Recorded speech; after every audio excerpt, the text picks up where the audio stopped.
Continuando, então, na página 6, nós temos um quadro aí que ele é bem interessante para podermos conhecer as nossas glândulas, os hormônios que elas fabricam e a função. Então, nesse quadro tem todas as glândulas, olha, hipófise, tireoide, as suprarrenais, testículos, o pâncreas, paratireoides e ovários.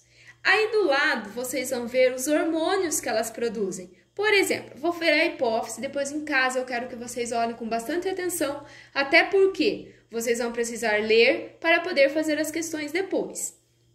A hipófise, ó, ela produz hormônios do crescimento, o GH ou somatotrofina, o hormônio tireotrófico ou tireoidotrópico, adrenocorticotrópico, folículo estimulante, luteinizante, prolactina, antidiurético ou vasopressina e ocitocina.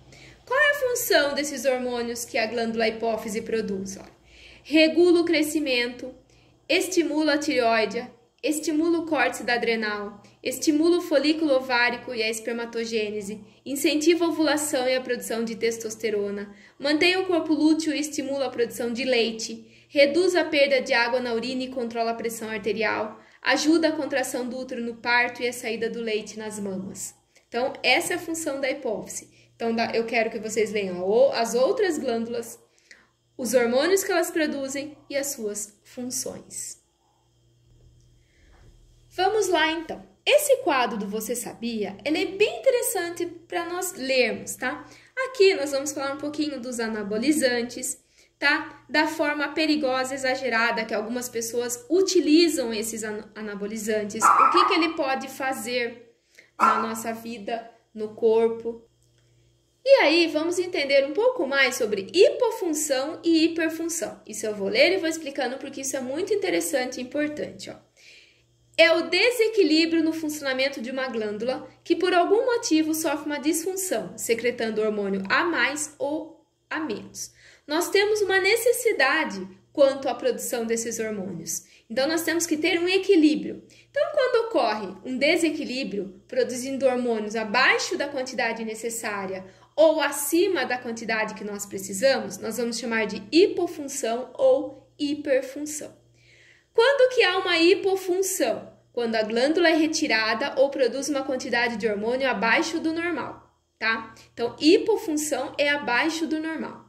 Há uma hiperfunção quando a glândula produz hormônio em quantidade acima do normal.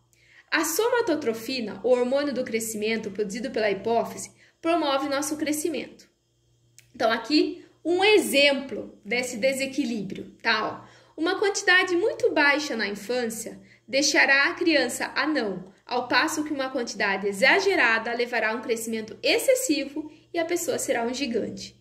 A hipofunção levará ao nanismo e a hiperfunção promoverá o gigantismo. Então, as duas formas, houve um desequilíbrio na produção desse hormônio, que é a somatotrofina.